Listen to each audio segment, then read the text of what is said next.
Hello everyone, welcome to channel learn with ease. आज का topic है pro rata forfeiture reissue of share. Issue of shares का chapter आपका बहुत important chapter है, जिसकी वेटेज भी आपके क्वेश्चन पेपर में सबसे ज्यादा है।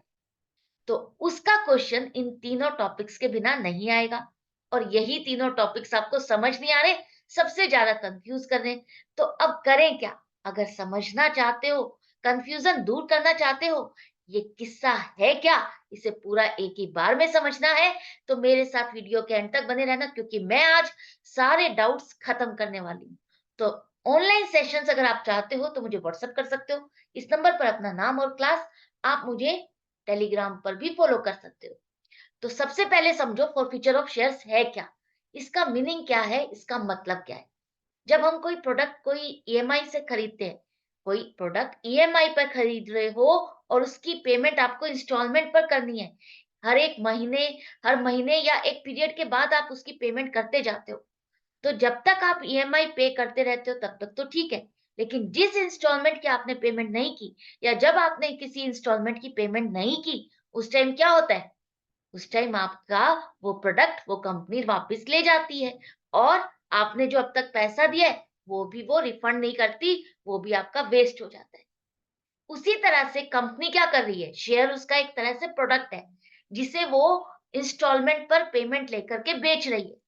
तो शेयर को अगर वो इश्यू करती है और आप अगर अप्लाई कर रहे हो, आपको अलॉटमेंट हो गई है शेयर की, तो आपको वो इंस्टॉलमेंट्स पे करनी होगी।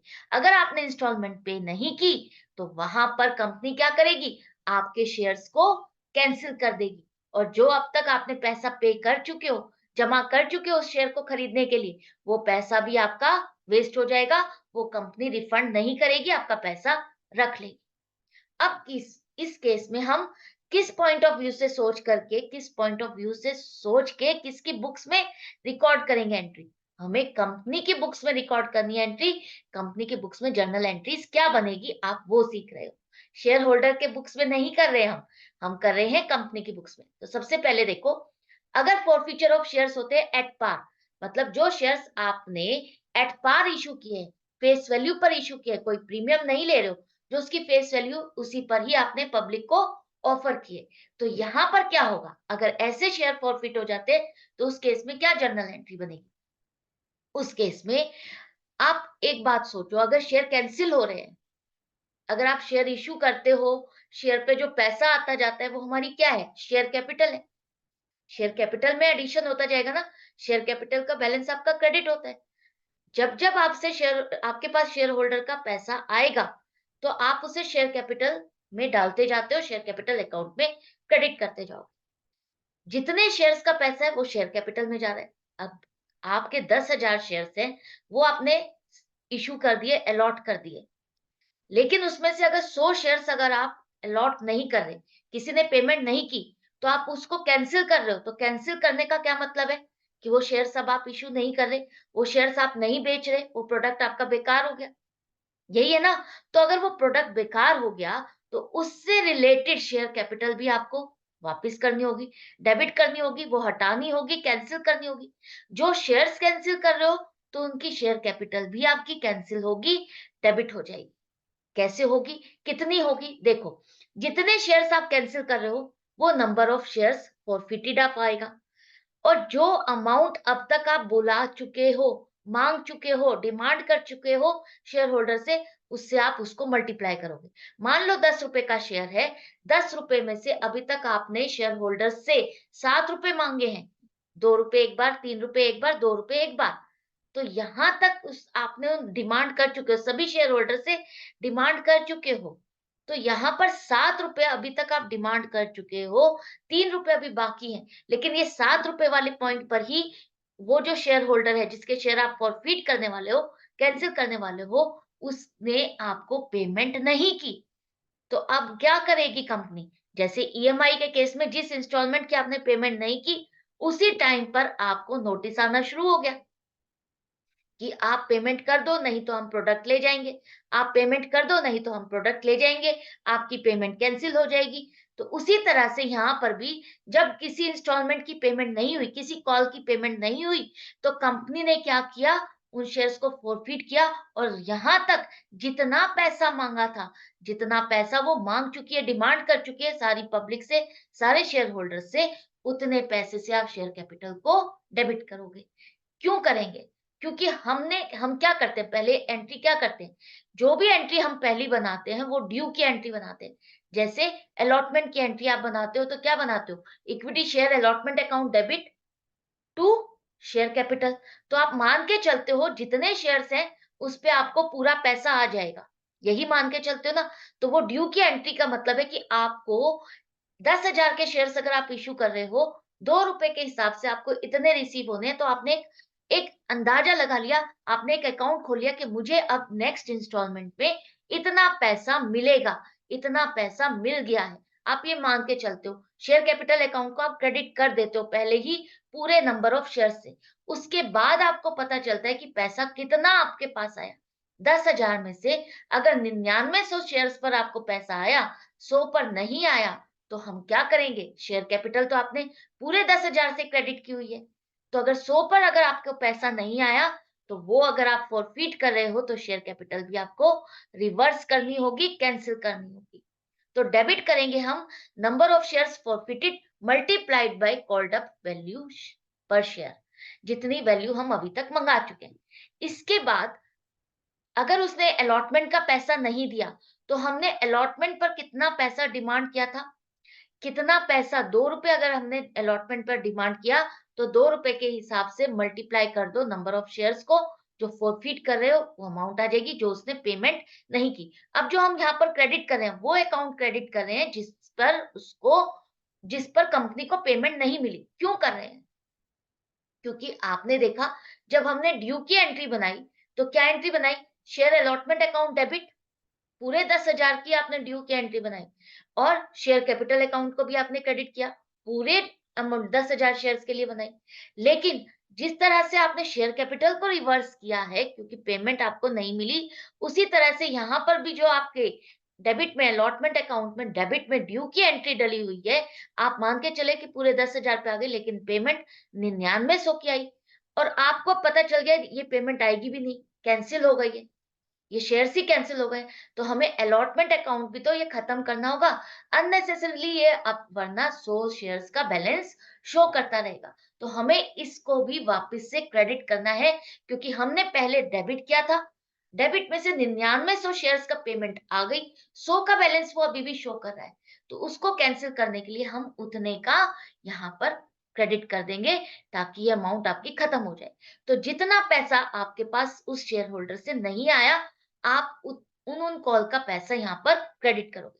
तो अलॉटमेंट का अगर पैसा नहीं आया, आपने कितना डिमांड किया था अलॉटमेंट पे, कितना पैसा उससे ड्यू है अलॉटमेंट पे, वो लिखोगे।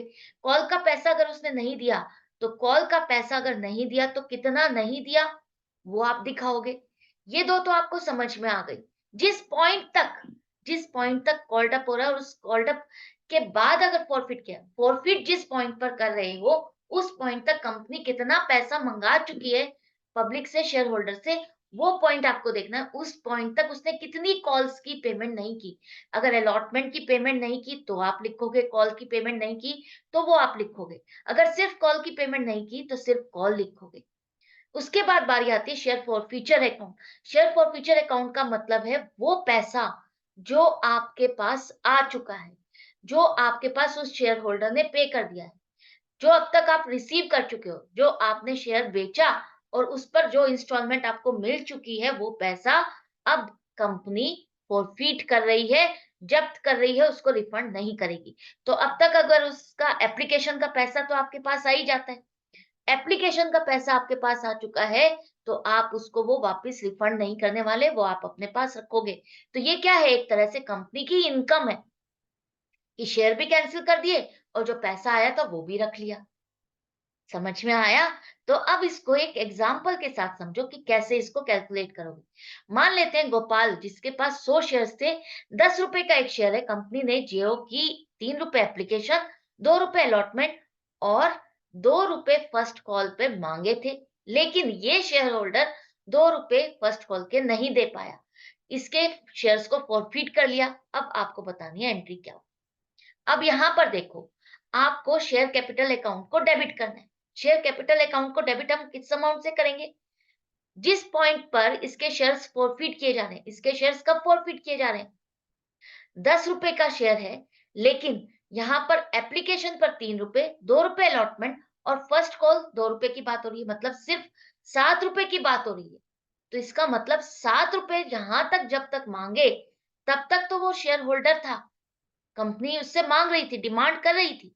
लेकिन जैसे ही उसने फर्स्ट कॉल की पेमेंट नहीं की, इसके बाद ही यहाँ पर स्टेटमेंट आ गई कि कंपनी ने उसके शेयर्स फॉरफिट कर दिए। तो इसका मतलब है फर्स्ट कॉल के बाद उसके शेयर्स को फॉरफिट कर दिया। और फॉरफिट से पहले कितनी कॉल मांगी गई है? एप्लीकेशन, अलॉटमेंट और फर्स्ट कॉल, ये 3 कॉल मांगी है। तो जिसका कॉल्ड अप अमाउंट हो जाएगा आपका 3 जमा 2 जमा 2 7 रुपए। तो शेयर कैपिटल अकाउंट आपका डेबिट होगा 7 रुपए के हिसाब से, जो शेयर कैपिटल अकाउंट आप अब तक क्रेडिट कर चुके हो। आप मान रहे थे कि ये 100 शेयर्स पर आपको पेमेंट आ जाएगी, आपने सारी शेयर कैपिटल को क्रेडिट किया, लेकिन 100 शेयर्स पर ये पेमेंट नहीं आई। तो हम इसको रिवर्स करेंगे। हमने एप्लीकेशन तो पैसा हमें मिल ही गया था, अलॉटमेंट पे हमने ड्यू की एंट्री बनाई, वो हमको पैसा मिल गया, लेकिन जो पैसा फर्स्ट कॉल पे मिला वो नहीं मिला। तो वो भी आप यहाँ पर इंक्लूड करोगे, 7 रुपए से पूरा करोगे। अब ये पूरा का पूरा शेयर कैंसिल हो रहा है, आप इसको पार्शियल अलॉट नहीं कर रहे, पूरा का पूरा शेयर अलॉट नहीं कर रहे, कैंसिल कर रहे हो। तो 100 रुपए मल्टीप्लाइड बाई 7, 700 रुपए की शेयर कैपिटल आपकी कैंसिल हो गई। एक तरह से 100 शेयर अब आपके कैंसिल हो गए। अगर आपने 10,000 शेयर इशू किए थे, 100 शेयर अगर आप कंपनी फॉरफिट कर लेती है, तो इसका मतलब वो कैंसिल हो गए। अब उसके शेयर्स कितने रह गए? आपसे पूछा जाए तो वो शेयर्स अब कंपनी के 9900 रह गए हैं। 9900 शेयर कैपिटल रह गई है। 9900 शेयर्स की शेयर कैपिटल है। समझ में आ गई इतनी? जब आपको ये बेसिक्स क्लियर हो जाएंगे ना, तब आपको ये क्वेश्चन इजी लगने लगेगा। तो टाइम मत देखो, एक बारी टाइम आपको लगाना पड़ेगा, पेशेंस के साथ आपको सुनना होगा, तभी आपके सारे बेसिक्स क्लियर होंगे। तो इसके बाद उसने अलॉटमेंट की पैसे दिए, एप्लीकेशन का पैसा दिया, तभी तो हमने उसको शेयर्स अलॉट करने का किया। लेकिन अलॉटमेंट का पैसा हमें मिल चुका है, तो हम यहाँ पर अलॉटमेंट का उसका नहीं दिखाएंगे, रिवर्स नहीं करेंगे। लेकिन उसने फर्स्ट कॉल की पेमेंट नहीं की, तो जो कॉल की पेमेंट नहीं की, हमें सिर्फ यहाँ पर वही दिखानी है। तो equity share first call account को आप क्रेडिट करोगे, उसी अकाउंट को आप क्रेडिट करोगे, उसी अकाउंट को आप रिवर्स करोगे जिस कॉल का पैसा आपको नहीं मिला। तो 2 रुपए फर्स्ट कॉल पर आपको नहीं मिले, 100 शेयर्स फॉरफिट कर रहे हो, तो 200 रुपए से आप फर्स्ट कॉल को क्रेडिट कर दो। क्लियर है? ये तो पैसा हमको नहीं मिला। एक तरह से हम क्या कर रहे हैं, अब ये जो 700 रुपए का शेयर बन चुका था, ये एक 700 रुपए की शेयर्स हो चुके हैं, इसका एक तरह से हम हिसाब किताब कर रहे हैं कि हमें इस पर कितना पैसा मिला और कितना नहीं मिला। सिंपल सा लेमैन की लैंग्वेज में अगर आप समझना चाहते हो, तो आप एक हिसाब किताब कर रहे हो कि मुझे इस शेयर होल्डर से कितना पैसा मिला और कितना नहीं मिला। तो जो नहीं मिला उसको मैं रिवर्स कर दूंगा, जो मेरे को लग रहा था कि मिल जाएगा वो नहीं मिला। और जो मिल चुका है वो क्या-क्या मिला है? एप्लीकेशन का पैसा मिला 3 रुपए और 2 रुपए अलॉटमेंट का पैसा। तो टोटल 5 रुपए मुझे इस शेयर होल्डर से मिल चुके हैं 100 शेयर्स पे, तो 500 रुपए से शेयर फॉरफीचर अकाउंट आप क्रेडिट करोगे। ये पैसा कंपनी फॉरफीट कर रही है, जब्त कर रही है, जो कि वो रिफंड नहीं करेगी और ये कंपनी की इनकम हो गई। यहां तक समझ में आ गया? अब देखो दूसरा केस, जहां पर हमने शेयर्स को प्रीमियम पर इश्यू किया। प्रीमियम पर इश्यू किया तो उन शेयर्स को अगर आप फॉरफिट करते हो तो क्या होगा? उस केस में दो केस बनेंगे। अगर शेयर होल्डर जिसके शेयर्स आप फॉरफिट करने वाले हो, उसने प्रीमियम की पेमेंट की है, या उस शेयर होल्डर ने प्रीमियम की पेमेंट नहीं की, तो इन दोनों केसेस में क्या जर्नल एंट्रीज बनेगी? थोड़ा सा डिफरेंस है, ध्यान से समझना, क्योंकि ये बहुत इंपॉर्टेंट है। जनरली ऐसा ही क्वेश्चन आपसे पूछा जाता है। तो सबसे पहले देखते हैं हम, अगर शेयर होल्डर ने पेमेंट की है, प्रीमियम की पेमेंट की है, तो क्या एंट्री होगी? तो एग्जांपल के साथ समझो, 10,000 शेयर इशू किए, 10 रुपए का शेयर है, 10 रुपए क्या है? फेस वैल्यू, 3 रुपए प्रीमियम। तो टोटल अमाउंट क्या हो गई? 13 रुपए का शेयर कंपनी पब्लिक को ऑफर कर रही है, पब्लिक को सब्सक्राइब कर रही है, 13 रुपए का शेयर पब्लिक को बेच रही है। अब 4 रुपए एप्लीकेशन, अलॉटमेंट पे 5 रुपए, 5 रुपए में लेकिन प्रीमियम का पैसा इंक्लूड है। तो 3 रुपए तो प्रीमियम है, 2 रुपए फेस वैल्यू से रिलेटेड है। 2 रुपए फर्स्ट कॉल और 2 रुपए फाइनल कॉल। खुशी जिसके पास 100 शेयर्स थे, उसने फर्स्ट एंड सेकंड कॉल की पेमेंट नहीं की, तो उसके शेयर्स को फॉरफिट कर लिया। जहां इंस्टॉलमेंट की पेमेंट नहीं हुई, तो उसके शेयर्स को फॉरफिट कर दिया। अब आप एक बारी मुझे ये बताओ, यहाँ पर शेयर्स फॉरफिट तो हो रहे हैं, तो शेयर कैपिटल को हम कितने से डेबिट करें? शेयर कैपिटल को हम डेबिट करेंगे ना, फॉरफिट कर रहे हैं, फॉरफिट कर रहे हैं, इसका मतलब शेयर कैपिटल उन नंबर ऑफ शेयर्स के लिए कैंसिल हो रही है, डेबिट हो रही है, रिवर्स हो रही है। तो उन नंबर ऑफ शेयर्स, 100 शेयर्स के लिए आप शेयर कैपिटल कितनी लोगे, कॉल्ड अप वैल्यू कितनी लोगे? यस, यहाँ पर खुशी के शेयर्स को हम सेकंड कॉल के बारे में बात कर रहे हैं। इसका मतलब फर्स्ट और सेकंड कॉल की पेमेंट नहीं की। इसका मतलब कंपनी ने सेकंड कॉल करने के बाद उसके शेयर्स को फॉरफिट किया। तभी तो यहाँ लिखा है कि उसने फर्स्ट और सेकंड कॉल की पेमेंट नहीं की। इसका मतलब खुशी से फर्स्ट और सेकंड कॉल दोनों की डिमांड की गई। उसके पास दोनों टाइम पर नोटिस गया कि पेमेंट करो। जब सेकंड कॉल के बाद भी उसने पेमेंट नहीं की, तो तब कंपनी ने उसके शेयर्स को फॉरफिट कर दिया, कैंसिल कर दिया। अब एंट्री आपकी होगी 10 रुपए के हिसाब से। इक्विटी शेयर कैपिटल आपके 10 रुपए के हिसाब से डेबिट होगी, जितना कॉल्ड अप पूरा पैसा कंपनी मंगा चुकी है, जिसमें से इसने 2 कॉल की पेमेंट नहीं की। तो 1000 रुपए आप करोगे 100 शेयर्स पे, 10 रुपए 1000 रुपए। ये फेस वैल्यू, आपको ये तो पता है शेयर कैपिटल अकाउंट हमारा सिर्फ फेस वैल्यू पे चलता है, उसमें हम प्रीमियम का पैसा नहीं डालते। जो प्रीमियम का पैसा हम शेयर होल्डर से डिमांड करते हैं, उसको हम एक अलग अकाउंट में डालते हैं, सिक्योरिटीज प्रीमियम अकाउंट। यही है ना? अगर प्रीमियम का पैसा हमारे पास आता है, हम डिमांड करते हैं, तो उसको हम एक अलग अकाउंट में डालते हैं। जैसे शेयर कैपिटल अकाउंट आप क्रेडिट करते हो, उसी तरह से सिक्योरिटीज प्रीमियम अकाउंट को आप क्रेडिट करते हो। तो आप मान के चलो, जब भी प्रीमियम है, तो आप ये मान के चलो, ये जो आपका प्रोडक्ट है, ये एक नहीं 2 हो गए। समझने के लिए समझो, समझाने के लिए, ताकि दिमाग में बैठ जाए। ये समझो कि ये शेयर का फेस वैल्यू एक अलग प्रोडक्ट है और 3 रुपए प्रीमियम अलग प्रोडक्ट है। अब आपको देखना है, ये सोचना है, इन दोनों में से किसकी पेमेंट आ गई है। प्रीमियम की पेमेंट आ चुकी है, तो इसका किस्सा खत्म हो गया। क्योंकि कैसे पता आपको कि इसकी पेमेंट आ गई है प्रीमियम की? क्योंकि उसने अलॉटमेंट की तो पैसे दिए हैं। उसने पेमेंट कब नहीं दी? फर्स्ट और सेकंड कॉल की पेमेंट नहीं दी है। उसने अलॉटमेंट तक की पेमेंट की है। तो इसका मतलब उसने प्रीमियम का तो पैसा दे दिया। तो प्रीमियम वाला प्रोडक्ट तो आपका क्लियर हो गया, उसका पैसा तो आपको मिल गया। तो प्रीमियम वाले अकाउंट को हम नहीं छेड़ेंगे, उसको रहने देंगे। बात आती है फेस वैल्यू की, जो फेस वैल्यू से रिलेटेड है, उसको आपको चेक करना है, पैसा मिला या नहीं मिला। तो कितना मिला? 10 रुपए से अब आपको ये समझ में आ गया, डेबिट करेंगे। फर्स्ट कॉल की पेमेंट उसने नहीं की, अब 1000 रुपए उसके हमने रिवर्स किए, तो हम उससे हिसाब किताब कर रहे हैं, भाई इससे कितना पैसा आया, कितना नहीं आया, कब कब नहीं आया। उससे हमको फर्स्ट कॉल पे पैसा नहीं आया। 100 शेयर्स पर 2 रुपए के हिसाब से फर्स्ट कॉल पे 200 रुपए नहीं आए।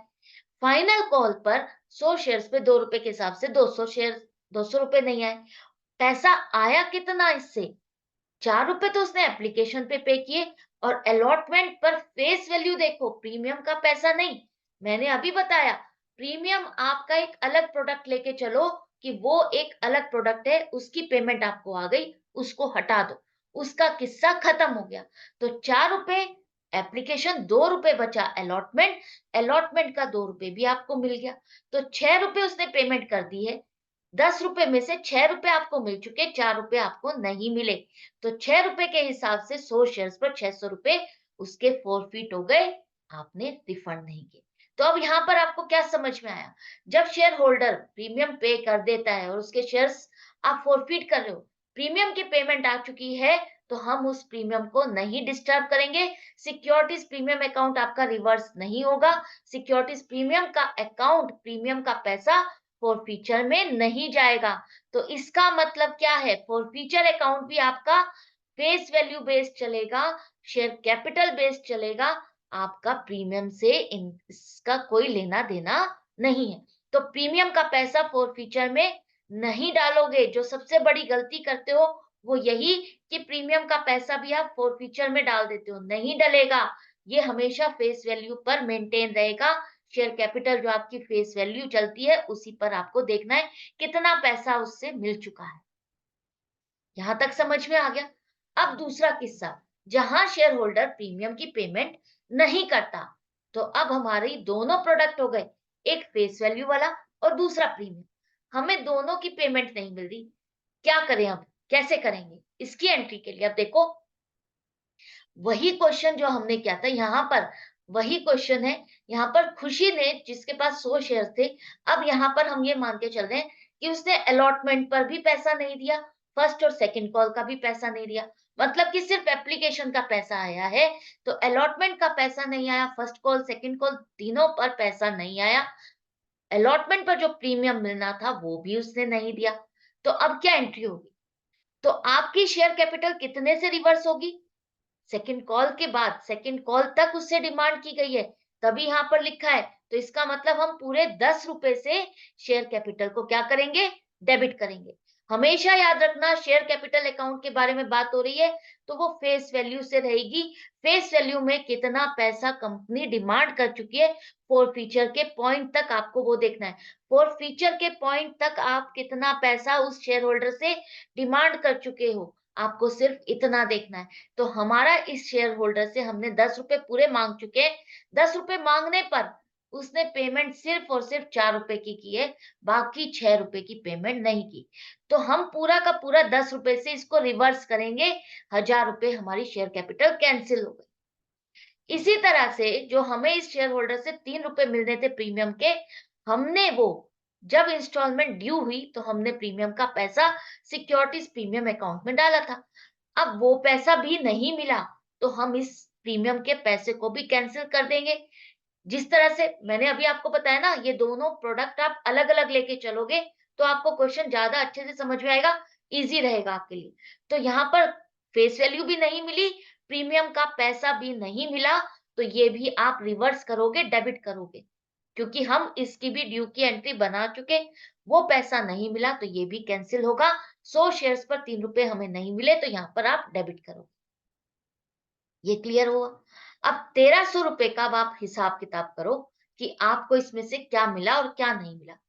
अब हम कह रहे हैं हमें अलॉटमेंट का पैसा नहीं मिला, 500 रुपए, 5 रुपए पूरा। यहाँ पर अलॉटमेंट की जब आप ड्यू की एंट्री बनाते हो क्या करते हो? Equity share allotment account debit, पूरा पैसा जो उस इंस्टॉलमेंट से रिलेटेड है वो पूरा करते हो टू शेयर कैपिटल जो फेस वैल्यू है इसमें, और टू सिक्योरिटीज प्रीमियम अकाउंट, यही एंट्री करते हो ना आप। उसी तरह से आपको देखना है इक्विटी शेयर अलॉटमेंट अकाउंट को आपने कितनी अमाउंट से डेबिट किया था, 5 रुपए के हिसाब से। तो हमें अलॉटमेंट पर 5 रुपए नहीं आया, तो ये कंफ्यूज मत हो कि यहाँ पर हमने प्रीमियम इंक्लूड कर दिया। कंफ्यूज मत हो, सोचो कि आपने ड्यू की एंट्री किस अमाउंट से बनाई थी, तो उसी तरह से इक्विटी शेयर अलॉटमेंट अकाउंट को भी 5 रुपए के हिसाब से ही आप क्रेडिट करोगे। हमें अलॉटमेंट पे 5 रुपए नहीं मिले, हमें फर्स्ट कॉल पे 2 रुपए नहीं मिले, हमें फाइनल कॉल पर 2 रुपए नहीं मिले, तो कुल मिलाकर के 7 रुपए इससे नहीं मिले। 13 रुपए की बात हो रही है यहाँ पर, अब 13 रुपए का हम हिसाब किताब कर रहे हैं, तो यहाँ पर 9 रुपए उससे नहीं मिले, हमें 9 रुपए नहीं मिले, बाकी के 4 रुपए एप्लीकेशन के हमें उससे मिले, वही हम उसके फॉरफिट कर रहे हैं, हम उसको पेमेंट नहीं करेंगे। तो to equity share forfeiture account में आप 400 रुपए डालोगे। आई होप अब आपको ये फंडा क्लियर हो गया, अच्छे से समझ में आ गया। अगर आप इन दोनों को अलग अलग प्रोडक्ट लेके समझोगे तो आपको इजी रहेगा समझना। क्लियर? अब देखते हैं, अगर फॉरफीचर हो रहा है शेयर्स का और यहाँ पर शेयर की अलॉटमेंट प्रोरेटा बेस पर हुई है, तो सबसे पहले समझो प्रोरेटा है क्या। प्रोरेटा का मतलब है जब आप एप्लीकेशंस ज्यादा रिसीव करते हो, आप जितने शेयर्स इशू कर रहे हो, आपने पब्लिक को जितने शेयर्स ऑफर किए उससे ज्यादा की आपको एप्लीकेशन मिल गई। मान लो आपने 1 लाख के लिए शेयर्स इशू किए, 1 लाख शेयर्स इशू किए, लेकिन आपको एप्लीकेशन मिली 1.5 लाख, तो अब आप इशू कैसे करोगे? आप कितने शेयर्स इशू करोगे? आप तो उतने ही शेयर्स इशू कर सकते हो जितने आपने ऑफर किए। जैसे कि हमारे पास जितना प्रोडक्ट है हम उतना ही तो बेच सकते हैं, उससे ज्यादा कैसे बेच सकते हैं? उसी तरह से कंपनी ने जितने शेयर्स इशू किए हैं वो उतने ही उन शेयर्स को सब्सक्राइब कर सकती है, उतने ही शेयर्स अलॉट कर सकती है। तो एप्लीकेशन बेशक आपको 1.5 लाख मिल गई, लेकिन शेयर्स आप 1 लाख ही अलॉट कर सकते हो। अब इस केस में कंपनी क्या करेगी? इस केस में कंपनी प्रोपोर्शनेटली शेयर्स अलॉट करती है, प्रोपोर्शनेटली शेयर्स को अलॉट करेगी उन शेयर होल्डर्स को जिनका डाटा उसको सही लगता है। जितनी भी एप्लीकेशंस होती है सभी पे कई बार अलॉटमेंट नहीं होती, कुछ रिजेक्ट भी होती है और कुछ एप्लीकेशंस पर प्रोपोर्शनेटली हम उनको अलॉट करते हैं। मान लो किसी ने 500 शेयर्स के लिए अप्लाई किया, उसको नहीं पता कि ये ओवर सब्सक्राइब होने वाला है ये इशू। उसको नहीं पता कि 1 लाख शेयर्स की जो कंपनी ने ऑफर किया है, उसके लिए पब्लिक इतनी ज़्यादा पसंद कर रही है कि पब्लिक ने इतने ज़्यादा एप्लीकेशन लगा दी कि ओवर सब्सक्राइब हो गया। उसने तो अपने मन से जितना वो शेयर खरीदना चाहता था, उस हिसाब से 500 शेयर अगर वो खरीदना चाहता था, तो 500 के हिसाब से उसने एप्लीकेशन का पैसा जमा कर दिया, लेकिन उसको अलॉट प्रोपोर्शनेटली हुए, कंपनी के डाटा के अकॉर्डिंग हुए, तो वो शेयर्स उसको कम अलॉट हुए। तो पैसे का वो जो सिस्टम आपको बनाना है, वो जो सेटलमेंट करना है, एडजस्टमेंट करनी है, वही आपको यहाँ पर सीखना है। तो समझो, एक क्वेश्चन देखो, यहाँ पर जे लिमिटेड एक कंपनी है जिसने 1 लाख शेयर्स के लिए एप्लीकेशन को इनवाइट किया। 1 लाख इनवाइटिंग एप्लीकेशंस 1 लाख, जो कि 1 लाख शेयर्स के लिए एप्लीकेशन इनवाइट कर रही है, मतलब कि इश्यू कर रही है। 1 लाख शेयर्स 10 रुपए का एक शेयर है। Issued at par, these shares were issued at par on the following times, मतलब कि ये आपने फेस वैल्यू पर ही इशू किया है, प्रीमियम नहीं है अभी इसमें। अब यहाँ पर 2.5 रुपए एप्लीकेशन, 2.5 रुपए अलॉटमेंट, फर्स्ट कॉल 3 रुपए, फाइनल कॉल पर बैलेंस, मतलब कि 2.5 और 2.5 5, 5 और 3 8, 2 रुपए फाइनल कॉल पर डिमांड किए। एप्लीकेशन यहाँ पर कितनी रिसीव की? 1 लाख के पीछे आपको 1,35,000 शेयर्स की एप्लीकेशन मिली। अलॉटमेंट कैसे की कंपनी ने? कंपनी कह रही है कि मैं 25,000 जो एप्लीकेंट्स है, 25,000 की एप्लीकेशंस तो उसको बिल्कुल करेक्ट लगी और उसने उन सभी को शेयर्स पूरे इशू कर दिए। जितने जिसने जितने मांगे थे, उन सबको उतने उतने शेयर्स मिल गए। लेकिन जो दूसरी कैटेगरी है, यहाँ पर 60,000 की एप्लीकेशन, 60,000 एप्लीकेशन, 60,000 शेयर्स के लिए एप्लीकेशन पर 45,000 शेयर्स इशू किए। तो ये क्या हुआ? प्रोपोर्शनेट। क्या प्रोपोर्शनेट हुआ? आप देखो यहाँ पर, जिसने 4 शेयर अप्लाई किए उसको 3 शेयर मिले। रेशो बन जाएगी कि किसने कितने शेयर्स अप्लाई किए और कितने उसको अलॉट किए। घबराओ नहीं, मैं बहुत अच्छी सिंपल और इजी ट्रिक और टिप बताने वाली हूँ, तो बने रहना। इसके बाद 50,000 शेयर्स पर 30,000 शेयर्स की अलॉटमेंट हुई। तो ये जो शेयर्स जितने अप्लाई किए थे उससे कम की उनको अलॉटमेंट हो रही है, यहीं पर आपको सारी एडजस्टमेंट करनी है। जहां पर फुल अलॉटमेंट हो गई वहां कोई दिक्कत नहीं है। दिक्कत आ रही है जहां पर आपने एप्लीकेशन ज्यादा लगाई और अलॉटमेंट कम। अब हुआ क्या?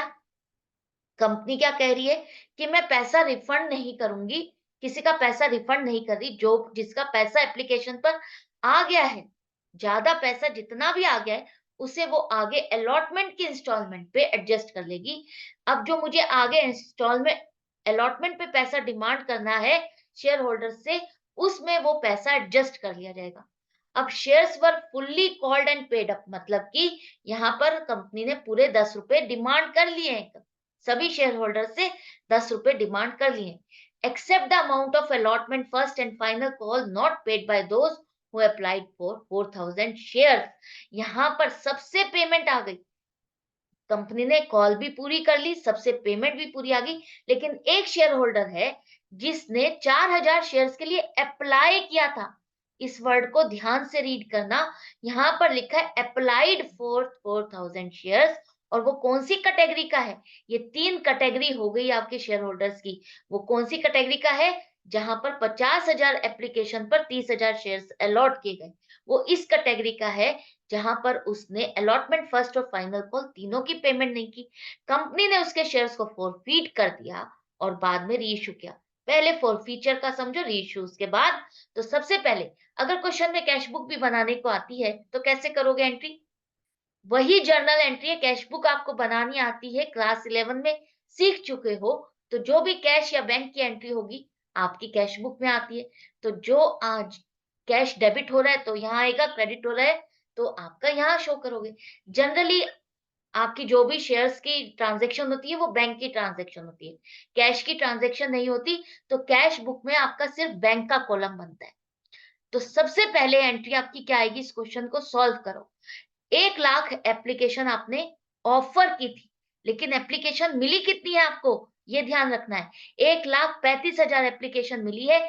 जिन-जिन को शेयर्स खरीदने थे, उन सब ने आपके बैंक अकाउंट में पैसा जमा कर दिया। कितना रुपया? ₹2.5 के हिसाब से 1,35,000 एप्लीकेशन पर आपके पास पैसा आ गया, ₹3,37,500। सबको लगा कि हमें तो शेयर्स अलॉट हो जाएँगे, हम शेयर्स खरीदना चाहते हैं। जिन्हें शेयर खरीदना चाहते हैं, उन्होंने अपनी एक क्या कहते हैं, इच्छा, विश रख करके कि हाँ, हम ये आपके शेयर्स खरीदना चाहते हैं, उन्होंने आपके बैंक अकाउंट में पैसा जमा कर दिया, आपके पास एप्लीकेशन का पैसा आ गया।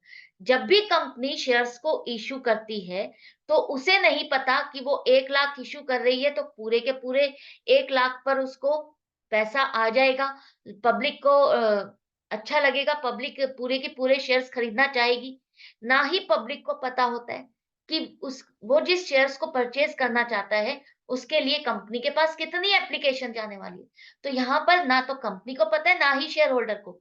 बस एक स्टिपुलेटेड टाइम दे दिया जाता है, एक टाइम पीरियड कि आप खरीदना चाहते हो, तो इस टाइम पीरियड के अंदर-अंदर हमारे इस बैंक में इतना पैसा जमा कर दो। जितने शेयर्स खरीदना चाहते हो, उसके हिसाब से पैसा जमा कर दो। तो उस हिसाब से सबसे पहला प्रोसीजर आपका जो होता है, वो जिसको खरीदना है वो एप्लीकेशन का पैसा जमा करेगा। तो बैंक में हमारा पैसा आ गया 3,37,500 रुपए। अब एप्लीकेशन का पैसा आपको मिल गया। आपको पता चला जब आपने देखा कि ये तो 1 लाख से बढ़ कर के है। 1 लाख एप्लीकेशन से ज़्यादा है, 1,35,000। तो अब इसको आपको डिस्ट्रीब्यूट करना होगा कि आपको कितना पैसा रखना है, आप कितने अलॉट कर सकते हो और किसका कितना पैसा है, उसको आप उस कैटेगरी में डालोगे। तो सबसे पहले देखो, हमारे पास पैसा आया 3,37,500। हम शेयर्स इश्यू करेंगे 1 लाख की, हम इतना ही कर सकते हैं। हमारे पास इतना ही प्रोडक्ट है, हम इतना ही सेल कर सकते हैं। तो ₹2.5 के हिसाब से हम इतना पैसा रखेंगे। बाकी बचा 87,500 रुपए, ये एक्सेस पैसा हमारे पास आ गया। किसका आया? कौन से शेयर होल्डर्स का आया? यहाँ पर ये सोचो, ये सोचने वाली बात है, ये मेरे पास कौन से वाले शेयर होल्डर का पैसा जाता है? फर्स्ट कैटेगरी, सेकंड या थर्ड? कौन सी कैटेगरी वाले शेयर होल्डर का ये पैसा है? ये पैसा आपका सेकंड और थर्ड कैटेगरी वाले शेयर होल्डर्स का है, जहां पर उन्होंने एप्लीकेशन ज्यादा शेयर्स के लिए लगाई, शेयर्स उनको कम दिए गए, तो उनका पैसा बचा हुआ है कंपनी के पास, उनका पैसा रखा हुआ है। ये जो स्टार्टिंग वाली कैटेगरी है, फर्स्ट कैटेगरी, जहां पर जितने शेयर्स उन्होंने मांगे, उतने शेयर्स उनको अलॉट कर दिए गए, तो पैसा उनका तो एक्सेस हो नहीं सकता। अगर उन्होंने 500 शेयर्स के लिए एप्लीकेशन लगाई, तो 500 शेयर्स ही उनके अलॉट कर दिए गए, तो 500 के हिसाब से उनका एप्लीकेशन मनी एडजस्ट हो चुका। एप्लीकेशन मनी जो एक्सेस होता है, वो उसी का ही होता है, जहां आप प्रो राटा बेस पर अलॉटमेंट करते हो। जिसने एप्लीकेशन ज्यादा लगाई, उसको अलॉटमेंट कम मिली। तो ये पैसा आपको सिर्फ और सिर्फ सेकंड और थर्ड कैटेगरी के लिए एडजस्ट करना है, फर्स्ट कैटेगरी के लिए नहीं। तो सबसे पहला पॉइंट बेसिक ये समझना। तो हमारी एंट्री क्या हो जाएगी? अब ये एप्लीकेशन मनी को हम ट्रांसफर करेंगे अपनी शेयर कैपिटल अकाउंट में। जैसे-जैसे एक प्रोडक्ट को आप बेचते जाते हो, उसकी जैसे-जैसे इंस्टॉलमेंट आती जाएगी, तो आप उस प्रोडक्ट के अकाउंट में डालते जाओगे। तो हमारा प्रोडक्ट क्या है? शेयर है। उसकी जो पैसा उससे रिलेटेड मिलता जाएगा, वो शेयर कैपिटल है। तो हम शेयर कैपिटल नाम के बैग में उस पैसे को डालते जाएंगे। तो एप्लीकेशन की फर्स्ट इंस्टॉलमेंट आपको पैसा मिला 3,37,500। इसमें से हमारा फर्स्ट इंस्टॉलमेंट से रिलेटेड पैसा 2.5 लाख है, तो 2.5 लाख रुपए ही पहले आप उसमें डालोगे कि मेरी फर्स्ट इंस्टॉलमेंट तो पूरी आ गई, लो जी शेयर कैपिटल अकाउंट के बैग में डाल दो। क्लियर है? इसके बाद जो एक्सेस पैसा है, हम कह रहे हैं कि अलॉटमेंट में हम एडजस्ट करेंगे। तो इसका मतलब एडवांस में आपको पेमेंट मिल गई है नेक्स्ट इंस्टॉलमेंट की, तो हम पहले ही डाल देते हैं इक्विटी शेयर अलॉटमेंट अकाउंट में कि ये हमें पैसा इस इंस्टॉलमेंट का आ चुका है। तो इक्विटी शेयर अलॉटमेंट अकाउंट का आप क्रेडिट कर दोगे। ये इंस्टॉलमेंट का पैसा आपको मिल चुका है, तो आप इतना ही लिखोगे। अब इतना यहाँ तक समझ में आ गया।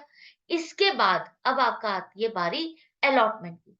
यहाँ एप्लीकेशन तक आप क्या करते हो, सबसे फर्स्ट एंट्री आपकी बैंक की होती है, क्योंकि यहाँ पर आपको नहीं पता कि कितनी एप्लीकेशन आनी है, कितने शेयर्स अलॉट किए जाएंगे, कौन आएगा कौन नहीं आएगा। लेकिन अब इस पॉइंट पर आपको पता है कि कौन आपका शेयर होल्डर बनने वाला है, कौन आपके शेयर खरीदना चाहता है, किससे आपको पेमेंट लेनी है, कितने शेयर्स आपके बिक गए हैं, कितने शेयर्स पर आपको पेमेंट आएगी। अब इस पॉइंट पर आपको पता है, तो इस पॉइंट पर आप एक ड्यू की एंट्री बनाते हो और एक नया अकाउंट खोलते हो नई इंस्टॉलमेंट के लिए, इक्विटी शेयर अलॉटमेंट। आपने नेक्स्ट कॉल का नाम, नेक्स्ट इंस्टॉलमेंट का नाम अलॉटमेंट रखा है, तो हम उस इंस्टॉलमेंट के नाम से ही अकाउंट खोलेंगे, इक्विटी शेयर अलॉटमेंट अकाउंट। अब मैं कह रही हूं मुझे लाख शेयर पर ₹2.5 के हिसाब से 2.5 लाख रुपए आने चाहिए। मैंने एक एंट्री बना ली ड्यू की कि अब मुझे जो शेयर होल्डर्स है वो 2.5 लाख रुपए पे करेंगे, और ये मेरा शेयर कैपिटल है, शेयर कैपिटल के बैग में आपने डाल दिया। क्योंकि आप ये मान के चल रहे हो कि पैसा तो मेरे को पूरा मिल ही जाएगा, मैंने तो अपने शेयर्स बेच दिए, कोई डिफॉल्ट नहीं करेगा, पैसा पूरा आ जाएगा। यहाँ तक आपको बात समझ में आ गई। अब ये 2.5 लाख रुपए की आपने एंट्री कर दी। अब देखो बैंक में पैसा आया कितना। आपने पब्लिक से डिमांड किया कि ₹2.5 जमा करो, सेकंड इंस्टॉलमेंट। पब्लिक में से किसने जमा किए, किसने नहीं किए, अब आपको ये देखना।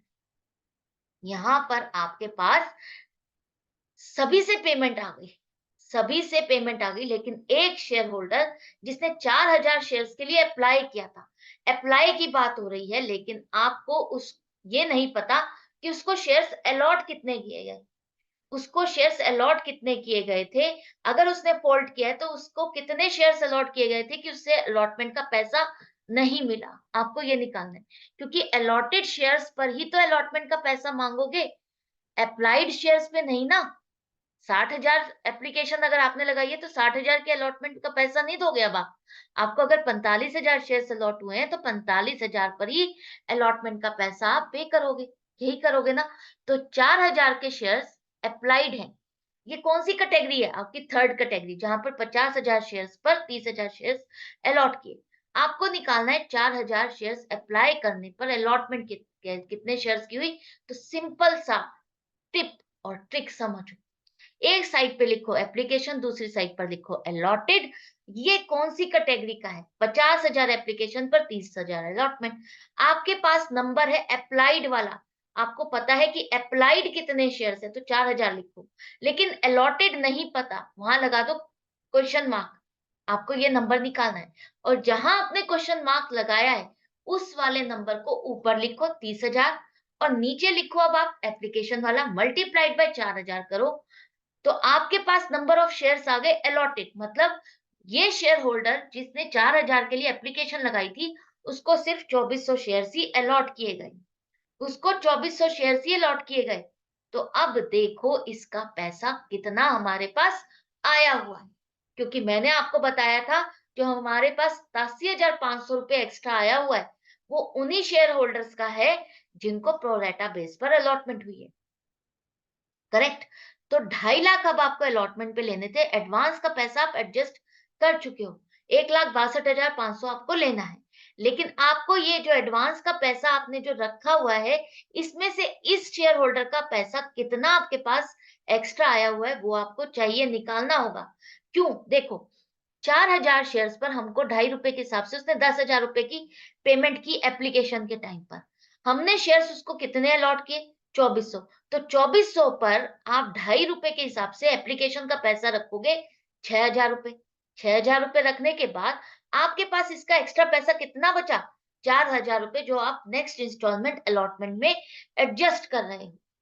हमें इससे अलॉटमेंट पे पैसा लेना कितना है, अब आप ये निकालोगे ना कि आपको सेकंड इंस्टॉलमेंट पर इससे पैसा लेना कितना था। तो सेकंड इंस्टॉलमेंट पर हमें इससे पैसा लेना था 2,400 शेयर्स पर ₹2.5 के हिसाब से 6,000 रुपए लेने थे।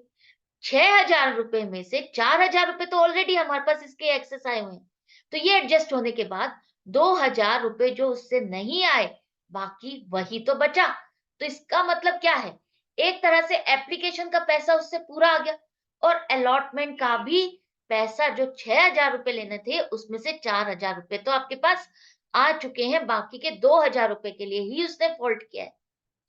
फर्स्ट और फाइनल कॉल तो उसने पेमेंट ही नहीं की, तो जो एक्सेस मनी था उसकी एडजस्टमेंट किस किस कॉल में हो रही है, वहां तक आपको कैलकुलेशन करनी है, वहां तक आपको समझना है। तो अलॉटमेंट तक यहाँ पर एडजस्टमेंट की बात की है, तो अलॉटमेंट तक एडजस्टमेंट आपने कर दिया, पैसा आपने देख लिया किस किस कॉल का आपके पास उसका आया हुआ है, करेक्ट। अब देखो इसकी एंट्री क्या बनेगी, फॉर फीचर की एंट्री क्या बनेगी यहाँ पर। इससे पहले हम इस क्वेश्चन को कंप्लीट कर जाते हैं, क्योंकि यहाँ पर अभी फॉरफिट नहीं करना। फॉरफिट कब कर रहे हैं हम, एंड में जाके कर रहे हैं, एंड में जाके करें। अभी तो हमने सिर्फ कैलकुलेशन किए कि इसने अलॉटमेंट पे पैसा कितना नहीं दिया, हमें अलॉटमेंट पे पैसा मिला कितना। तो हमें 1,60,500 रुपए मिले, 1,62,500 मिलने थे, 1,60,500 रुपए ही मिले। 2400 शेयर्स पर आपको अलॉटमेंट नहीं मिली, कैश बुक में एंट्री आ गई। ये शेयर अलॉटमेंट आएगा, इसको करेक्ट कर लेना। इसके बाद नेक्स्ट आपकी कॉल क्या बनेगी, फर्स्ट कॉल। हमने अभी इसके शेयर्स को फॉरफिट नहीं किया। जब यहाँ पर लिखा जा रहा है कि उसने 4,000 शेयर्स जिसने अप्लाई किए थे, उसने कोई भी कॉल की पेमेंट नहीं की, उसने allotment first and final call की पेमेंट नहीं की, इसका मतलब हमने फाइनल कॉल तक उसकी वेट की, वो पेमेंट कर देगा, लेकिन नहीं की। तो फाइनल कॉल तक वो हमारा शेयर होल्डर बना रहा है।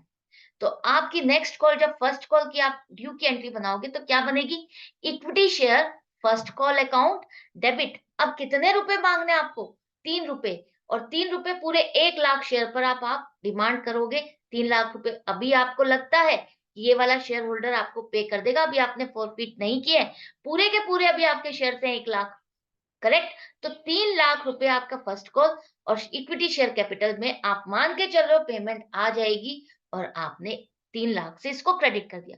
अब आप देखोगे कि पेमेंट आई कितनी, ये तो आपने ड्यू की एंट्री बनाई। नेक्स्ट इंस्टॉलमेंट, नया नाम, नया अकाउंट, और नए अकाउंट में अब इस इंस्टॉलमेंट से रिलेटेड पैसा आपको कितना मिल रहा है, उसकी कैलकुलेशन करो। यहाँ पर आपको पैसा लेना था 3 लाख रुपए, 3 लाख रुपए आने थे। सारा एक्सेस पैसा जो भी एप्लीकेशन का, तो वो आपका एडजस्ट हो चुका है, कोई एक्सेस पैसा नहीं बचा। अब आपको यहाँ पर 2400 शेयर अब आपको पता चल चुके हैं कौन डिफॉल्ट कर रहा है। जो 4,000 शेयर जिसने अप्लाई किए थे, उसको हमने 2400 शेयर से लॉट किए थे, तो 2400 शेयर पर ही उसने फर्स्ट कॉल की पेमेंट नहीं की। तो 2400 शेयर्स पर फर्स्ट कॉल मतलब 3 रुपए के हिसाब से 7200 रुपए नहीं मिले, बाकी का पैसा आपको मिल गया 2,92,800 रुपए। तो ये पैसा अब आपके पास आ गया, तो equity share first call account 2,92,800 रुपए। तो 3 लाख में से आपको इतना पैसा मिला, ये पैसा नहीं मिला, तो ये अभी भी इस अकाउंट में क्या करेगा, डेबिट स्टैंड करेगा ना, डेबिट स्टैंड करेगा, क्योंकि ये क्लियर नहीं हुआ। आपके जितने भी इंस्टॉलमेंट के अकाउंट आप खोलते जा रहे हो, अलॉटमेंट, फर्स्ट कॉल, एप्लीकेशन, वो क्लियर होते जाएंगे, वो उसी टाइम पर आपके बैलेंसेस खत्म होते जाएंगे। एक साइड डेबिट लिखोगे, दूसरे साइड क्रेडिट, और वो अकाउंट क्लोज होते जाएंगे, आपके बैलेंस शीट में वो बैलेंसेस नहीं आते। क्लियर है। तो आपके अलॉटमेंट, एप्लीकेशन, फर्स्ट कॉल का अकाउंट क्लियर होता जाएगा। अगर उसमें बैलेंस स्टैंड कर रहा है, इसका मतलब है कहीं ना कहीं किसी शेयर होल्डर ने डिफॉल्ट किया है, फॉल्ट किया है, पेमेंट नहीं की, तभी वो उसका बैलेंस स्टैंड कर रहा है। नेक्स्ट है, आपने फर्स्ट कॉल तक कर लिया, अब बारी आती है सेकंड कॉल की। तो सेकंड कॉल में आपका क्या डिमांड आ रही है, आप कर रहे हो 2 रुपए की डिमांड। 2 रुपए है ना, बाकी बचा हुआ पैसा कितना बचा था, 2 रुपए। 2 रुपए के हिसाब से 1 लाख शेयर पे 2 लाख रुपए मिलने चाहिए। अभी हमारा ये शेयर होल्डर बना हुआ है, अभी हमने इसके शेयर्स फॉरफिट नहीं किए, तो 2 लाख रुपए आपको मिलने हैं। आपको मिले कितने, अब ये देखते हैं। ये नया अकाउंट खोला आपने, नई इंस्टॉलमेंट, फाइनल कॉल, नए इंस्टॉलमेंट, लास्ट इंस्टॉलमेंट, जिसका पैसा 2 लाख रुपए मिलना चाहिए, आपने मान लिया शेयर कैपिटल पे भी पूरा पैसा मिल गया। लेकिन अब देखो मिला कितना पैसा, तो आपको तभी पता चलता है जब बैंक में जमा होता है। बैंक में पैसा कितना आया, यहाँ पर वही शेयर होल्डर जिसको 2400 शेयर्स आपने अलॉट किए थे, उससे आपको फाइनल कॉल नहीं मिली। तो आपको 2 लाख में से 2400 शेयर्स पर 2 रुपए के हिसाब से 4800 रुपए नहीं मिले, बाकी का पैसा मिल गया, वो बैंक में जमा हो गया।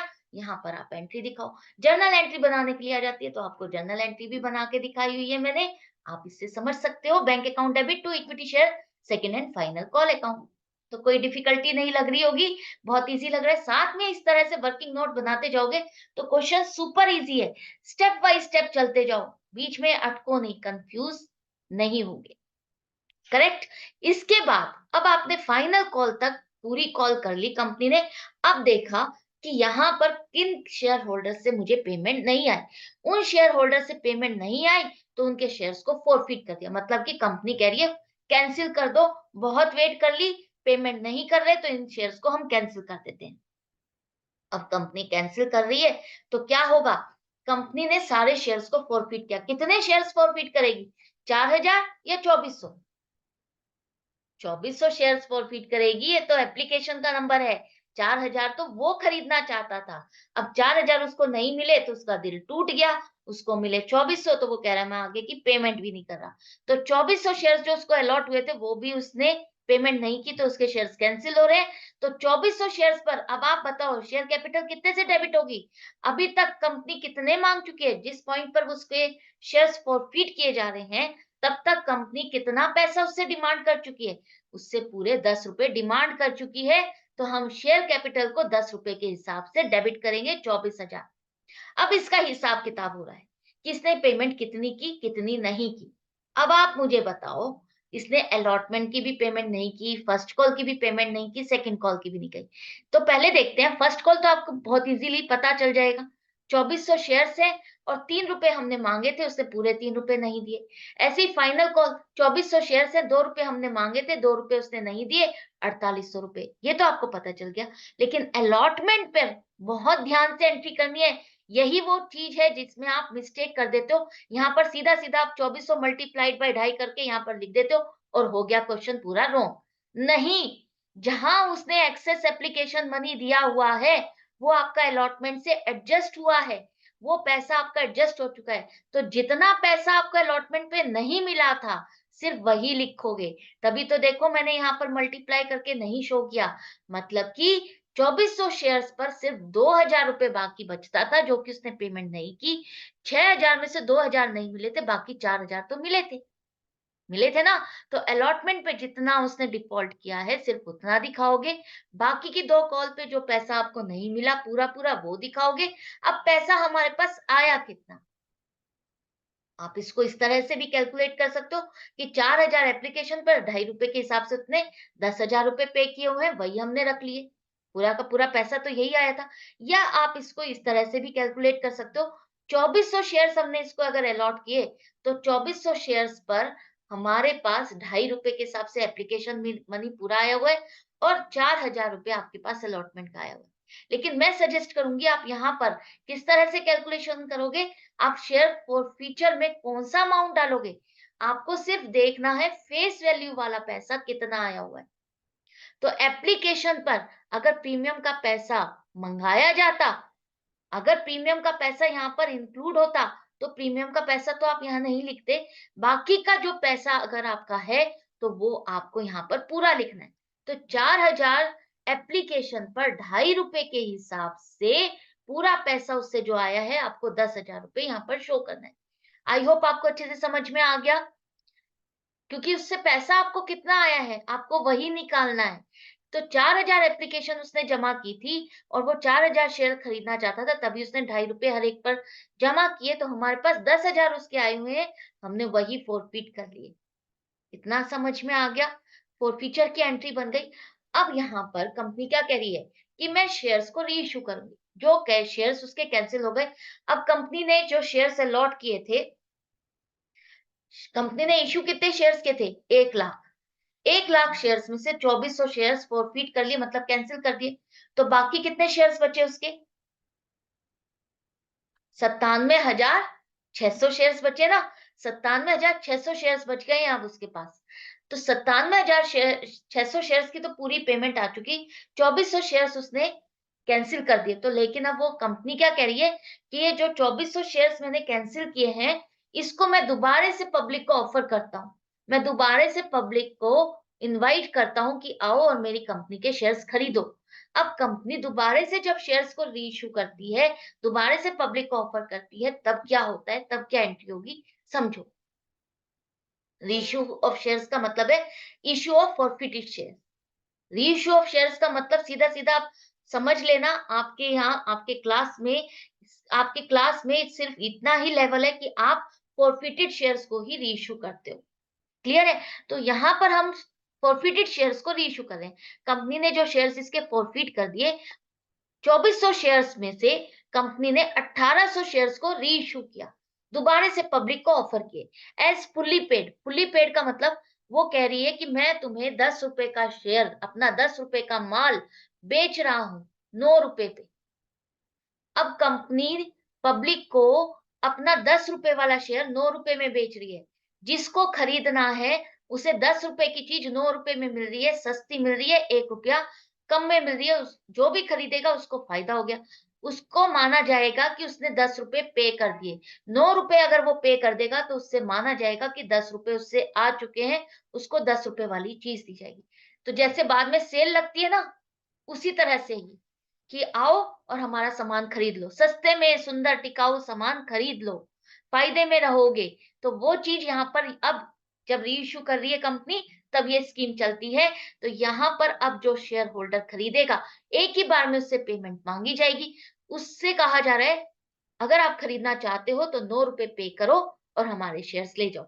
अब पूरे 2400 शेयर्स कंपनी इशू नहीं कर रही, 1800 शेयर्स करिए।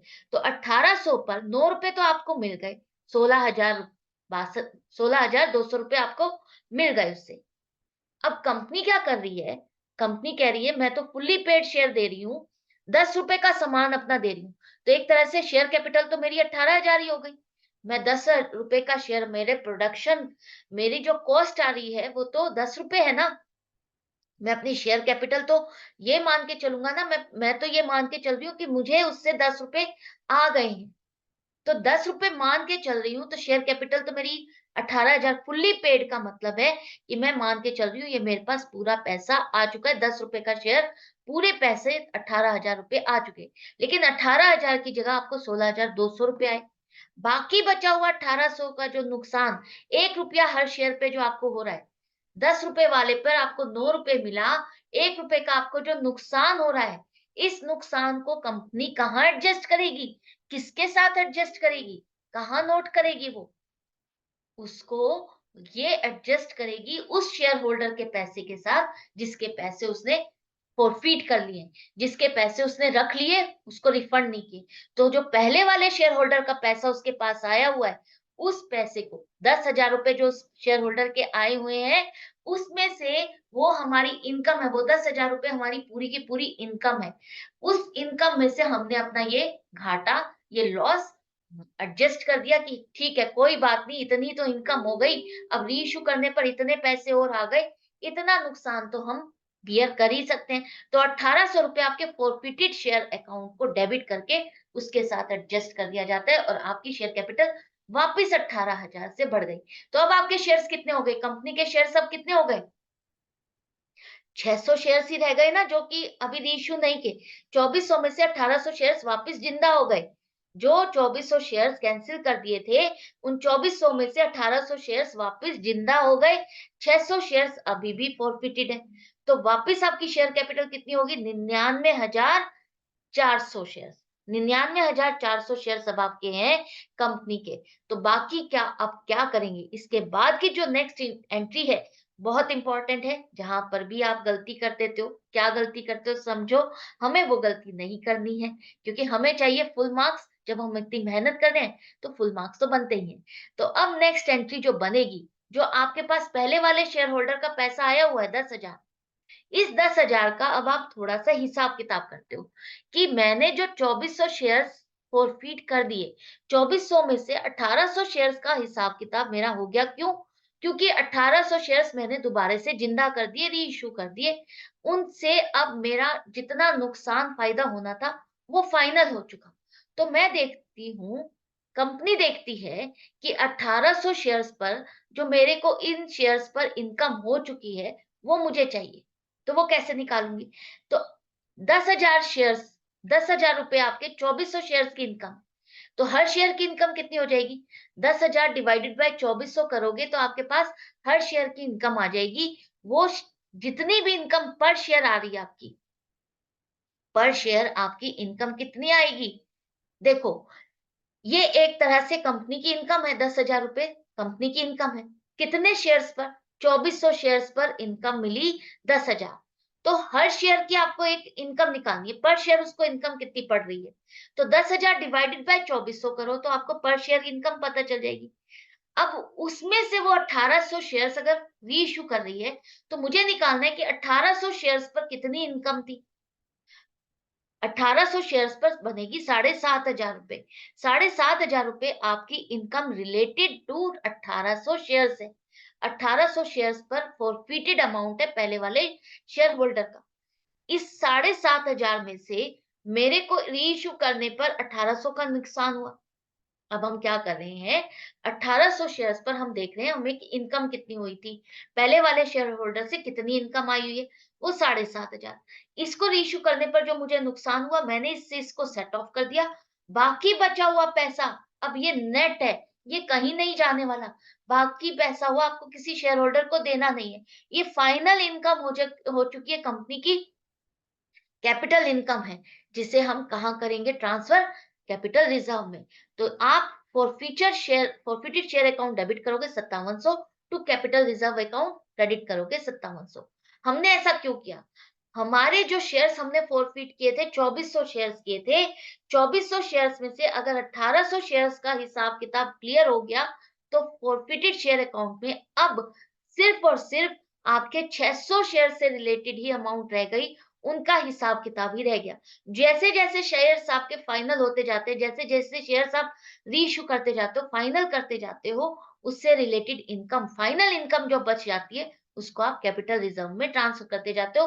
कंपनी का ये रिजर्व में ट्रांसफर हो जाता है, ये उसकी फाइनल इनकम है, जो कि उसको अब किसी को देनी नहीं है, वो आगे अपने आगे यूज कर सकती है, कैपिटल रिजर्व को यूज कर सकती है। यहाँ तक अब आपको समझ में आ गया। आई होप ये किस्सा अब आपको अच्छे से समझ में आ गया है कि फॉरफीचर प्रो रेटा इश्यू क्या है। अभी भी एक पॉइंट है, बहुत इंपॉर्टेंट पॉइंट है, जिसे और समझो। Utilisation of excess application money for securities premium. जैसा कि मैंने आपको बताया था कि अगर शेयर्स प्रीमियम पर इशू किए जाते हैं, तब आप कैसे इसको यूटिलाइज करोगे। देखो, यहाँ पर कंपनी है खुशबू लिमिटेड, उसने पब्लिक को सब्सक्राइब किया 50,000 इक्विटी शेयर्स, 10 रुपए का एक शेयर, 30% प्रीमियम, मतलब कि 10 रुपए का 30% 3 रुपए हुआ, तो एक शेयर 13 रुपए में बेचा जा रहा है। 50,000 शेयर्स पब्लिक को सब्सक्रिप्शन के लिए दिया, ऑफर किया, इश्यू किया, लेकिन एप्लीकेशन हमें मिली 1 लाख शेयर्स पर। 1 लाख शेयर्स के लिए एप्लीकेशन मिली, जस्ट डबल, पूरी डबल एप्लीकेशन मिली। अलॉटमेंट हमने प्रोरेटा बेस पे की, प्रोरेटा बेस पर 80,000 application, applicants for allotment was made pro rata to the applicants for 80,000 shares, मतलब कि 80,000 एप्लीकेशंस पर हमने 50,000 शेयर्स अलॉट कर दिए।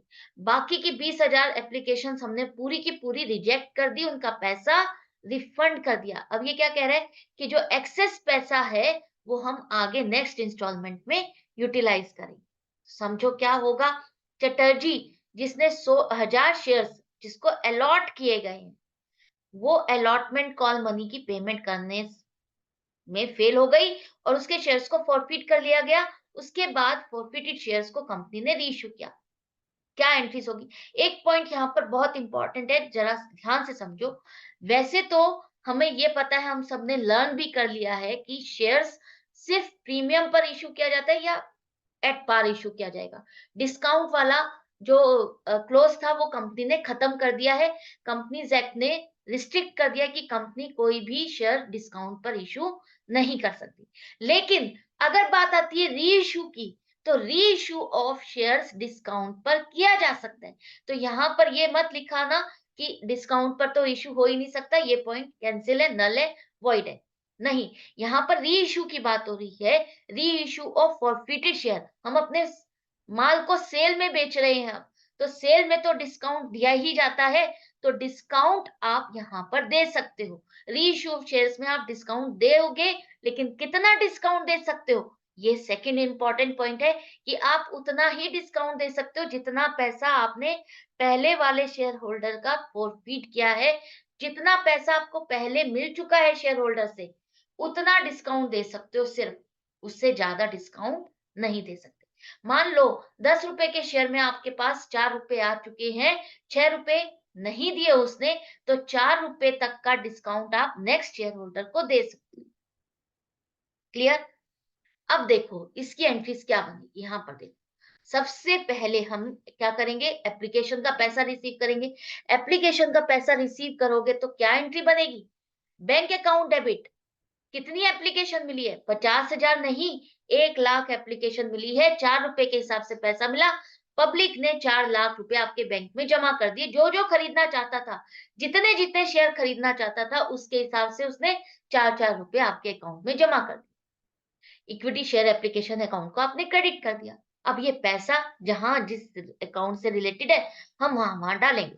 अब देखो सेकंड एंट्री क्या बनेगी, समझो। एप्लीकेशन आपको मिला, 4 लाख पैसा मिल गया, लेकिन इसमें से हमने 20,000 एप्लीकेशन को रिजेक्ट कर दिया। तो 20,000 को रिजेक्ट कर रहे हैं तो उसका पैसा तो हम नहीं रख सकते ना, उनको शेयर ही नहीं अलॉट कर रहे। हम कह रहे हैं हम आपको अलॉट ही नहीं कर सकते। तो 20,000 एप्लीकेशन जिनको हम रिजेक्ट कर रहे हैं, 4 रुपए दे करके, रिफंड करके 80,000 रुपए हम उनको रिटर्न करेंगे लेटर ऑफ रिग्रेट के साथ। जब भी कोई शेयर एप्लीकेशन रिजेक्ट की जाती है तो उसके साथ उसका रिफंड तो भेजा ही जाता है, उसके साथ उसके लेटर ऑफ रिग्रेट भी जाता है। तो 80,000 रुपए आप माइनस कर दो, बाकी कितना बचा, 3,20,000। 3,20,000 में से हम शेयर्स कितने इश्यू कर रहे हैं, 50,000। 50,000 शेयर्स पर हमें एप्लीकेशन मनी कितना चाहिए, 2 लाख रुपए। 2 लाख रुपए माइनस करो तो फिर अब कितना पैसा बचा, 1,20,000। ये एक्सेस पैसा है। ये एक्सेस पैसा है उन शेयर होल्डर्स का जिन्होंने ज्यादा एप्लीकेशन लगाई लेकिन अलॉटमेंट कम हुई। कैसे, जिन्होंने 80,000 शेयर्स खरीदना चाहते थे, 80,000 शेयर्स की एप्लीकेशन दी, लेकिन उनको अलॉटमेंट तो 50,000 शेयर्स की हो रही है। तो इन्हीं का ही आपका एक्सेस पैसा है, इन्हीं के साथ आप इसको एडजस्ट करोगे। कैसे करेंगे देखो, 4 लाख एप्लीकेशन अकाउंट को अब आपने डेबिट किया तो ये अकाउंट आपका क्लोज हो गया, डेबिट और क्रेडिट होकर के खत्म हो गया। इसकी कहानी खत्म हो गई। इसका जो काम था बताना कि में इस इंस्टॉलमेंट पे कितना पैसा आया, इसने बता दिया। आपका 2 लाख रुपए शेयर कैपिटल अकाउंट में आप डालोगे कि फर्स्ट इंस्टॉलमेंट हमें पूरी मिल गई, जितना प्रोडक्ट था हमारा, हमारा पूरा बिक गया और इस पर पहली इंस्टॉलमेंट भी आ गई। इसके बाद जो बाकी बचा हुआ है एडवांस, जो हमें मिला 1,20,000, वो हमारा सेकंड इंस्टॉलमेंट से रिलेटेड भी आ गया। तो इक्विटी शेयर अलॉटमेंट अकाउंट में आप क्रेडिट कर दो। जो पैसा आप वापस कर रहे हो तो बैंक अकाउंट को आप क्रेडिट करोगे, 80,000 से रिफंड कर रहे हो। तो ये 4 लाख का आपने हिसाब किताब कर दिया। ये पैसा कहाँ कहाँ जाना था लिख दिया। अब बारी आती है अलॉटमेंट की। अलॉटमेंट, जब आपको पता है ये आपके शेयर होल्डर है, इनसे अब आपको पैसा लेना है, इतना पैसा आएगा। हमें पता है 50,000 शेयर्स हमने बेच दिए 50,000 पे। अब मुझे पब्लिक से 5 रुपए मांगने हैं अलॉटमेंट पर। तो कितना पैसा आएगा, 2.5 लाख रुपए। तो नई इंस्टॉलमेंट का अकाउंट खोलो, equity share allotment account debit, की मुझे अब ये नेक्स्ट इंस्टॉलमेंट पे 2.5 लाख रुपए आने चाहिए। इक्विटी शेयर कैपिटल अकाउंट में 1 लाख रुपए जाएंगे, क्योंकि 2 रुपए तो आपके फेस वैल्यू से रिलेटेड है, 3 रुपए प्रीमियम है, तो 1.5 लाख रुपए सिक्योरिटीज प्रीमियम अकाउंट में डालो। तो ये आपका अलॉटमेंट की आपने ड्यू की एंट्री बना दी कि इतना पैसा मुझे लेना है। पैसा आया कितना, बैंक में जमा होगा तब आपको पता चलेगा कि 2.5 लाख में से अब आपके पास एप्लीकेशन मनी ऑलरेडी 1,20,000 रुपए आ चुकी है। किनकी, इन्हीं शेयर होल्डर्स की जिन्होंने ज्यादा एप्लीकेशन लगाई हुई है, प्रोरेटा बेस पर अलॉटमेंट हुई है। तो बाकी पैसा आना चाहिए था 1,30,000 रुपए। क्या पेमेंट पूरी मिली या नहीं, नहीं मिली। क्यों, क्योंकि यहाँ पर चटर्जी नाम का जो शेयर होल्डर है, उसको 1,000 शेयर हमने अलॉट किए थे और उसने पेमेंट नहीं की है अलॉटमेंट की। तो अब आपको देखना होगा ये 1,000 शेयर्स अगर इसको अलॉट किए गए तो इसने अप्लाई कितने किए, क्योंकि यहाँ पर प्रोरेटा बेस पर अलॉटमेंट की गई है, इसका मतलब इसने एप्लीकेशन तो ज्यादा शेयर्स की लगाई होगी। तो वो कितने शेयर्स अप्लाई किए थे उसने, तो वही ट्रिक अप्लाई करो। एक साइड पर एप्लीकेशन, दूसरी साइड पर अलॉटमेंट। कैटेगरी क्या है, 80,000 शेयर एप्लीकेशन पर, 50,000 शेयर हम अलॉट कर रहे हैं। 1,000 शेयर्स हमारे पास अलॉटेड का नंबर है, एप्लीकेशन का नंबर नहीं है। क्वेश्चन मार्क आपका यहाँ लग गया, ये वाला नंबर ऊपर आ जाएगा 80,000, नीचे 50,000 मल्टीप्लाइड बाय 1,000। तो आपके पास आंसर आया 1,600 एप्लीकेशन लगाई थी, 1,600 शेयर्स की एप्लीकेशन उसने लगाई थी, वो खरीदना चाहता था, उसके हिसाब से उसने 4 रुपए जमा किए। तो 1,600 शेयर्स पे ₹4 के हिसाब से आपके पास 6400 जमा हो गए। इस शेयर होल्डर ने आपको ₹6400 जमा कर दिए। आपने इसको 1000 शेयर्स ये अलॉट किए, तो 1000 शेयर्स पे एप्लीकेशन मनी ₹4 के हिसाब से ने एडजस्ट किए ₹4000। बाकी कितना पैसा बचा? ₹2400। ₹2400 अब ये माना जाएगा कि ये उसकी नेक्स्ट इंस्टॉलमेंट का पैसा आ चुका है एडवांस में, जहां की उससे हमको पैसा लेना कितना था। अब ये चेक करो, इस शेयर होल्डर से हमें 1000 शेयर्स पर अलॉटमेंट का पैसा ₹5 के हिसाब से 5000 लेने थे। यही लेने थे ना, तो ₹5000 हमको इससे लेने थे। लेकिन अब आपको यहाँ पर देखो, सबसे ज्यादा इंपॉर्टेंट पॉइंट ये है कि ₹5000 लेने हैं, लेकिन पैसे हमारे पास ₹2400 हैं। पूरा अलॉटमेंट कवर नहीं हो रहा आपका। अलॉटमेंट पर ही आपने प्रीमियम का पैसा मांगा है। तो अब कैसे आप इसको एडजस्ट करोगे? आप इसको एडजस्ट करोगे सबसे पहले शेयर कैपिटल के साथ, फेस वैल्यू के साथ, प्रीमियम के पैसे के साथ नहीं। अलॉटमेंट पर आप ₹2 फेस वैल्यू, ₹3 प्रीमियम, दो चीजें मांग रहे। तो वही चीज जैसे मैंने आपको बताई थी, दो प्रोडक्ट मान के चलो, तो ये ₹2400 आप किसकी पेमेंट मान के चलोगे? फेस वैल्यू की या प्रीमियम की? तो ₹2400 जो आपके पास एक्स्ट्रा मनी आया हुआ है, एक्सेस पैसा, पहले आप उसको एडजस्ट करोगे अपनी फेस वैल्यू से। फेस वैल्यू ₹2 के हिसाब से आपकी कितनी बनती है? ₹2, 1000 शेयर्स पे आपके ₹2000 बनते हैं, करेक्ट? उसके बाद बाकी बचा हुआ ₹400 आप प्रीमियम पर एडजस्ट करोगे। तो 2000 और 3000, ये ₹5 आपको उससे ₹5000 लेने थे, जिसकी आप एडजस्टमेंट करोगे 2400 की, तो 2400 में से 2000 फेस वैल्यू में एडजस्ट करोगे, ₹400 प्रीमियम में। इस तरह से एडजस्टमेंट होगी। आई होप आपको अच्छे से समझ में आ गया। जब भी आपके पास एक्सेस मनी है, एप्लीकेशन का एक्सेस मनी है जो कि आपको अलॉटमेंट में एडजस्ट करना है, तो वहां पर अगर आपका अलॉटमेंट में प्रीमियम भी मांग रहे हो, तो आपको उस पैसे को सबसे पहले किसके साथ एडजस्ट करना है? पूरे पैसे को पहले आपको फेस वैल्यू के साथ एडजस्ट करना है कि उस अलॉटमेंट वाली कॉल में फेस वैल्यू का कितना पार्ट इंक्लूडेड है। तो ₹2 यहाँ पर है, तो पहले हम पूरा ₹2 मानेंगे कि ₹2 में इसका कितना पैसा हमें मिला। तो पूरा ₹2 तो हमें मिल गया, अलॉटमेंट का तो पूरा ₹2 हमारे पास आ गया। प्रीमियम का ₹400 ही आया। प्रीमियम का आना कितना चाहिए था? 3000, 3000 में से सिर्फ ₹400 ही आया। इस तरह से आप इसको बाइफरकेट करोगे और एडजस्ट करोगे। सबसे इंपॉर्टेंट पॉइंट यही था। आई होप आपको अच्छे से समझ में आ गया। जब आप वर्किंग नोट्स बनाओगे, इस तरह से क्लैरिटी के साथ चलोगे, तो आपको डाउट या कंफ्यूजन नहीं बचेगी। अब बारी आती है इसकी एंट्री कैसे करें। यहाँ पर देखो, 1,20,000 शेयर्स पर हमारे को 1,30,000 शेयर्स, 1,30,000 और लेने थे। अब यहाँ पर हमें 1000 शेयर्स पर पैसा कितना नहीं मिला?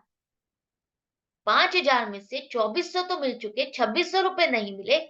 सिर्फ वही आपको नहीं मिले, तो वही माइनस करो, बाकी का बैलेंस आपको मिल गया। तो एंट्री क्या बन जाएगी अब आपकी?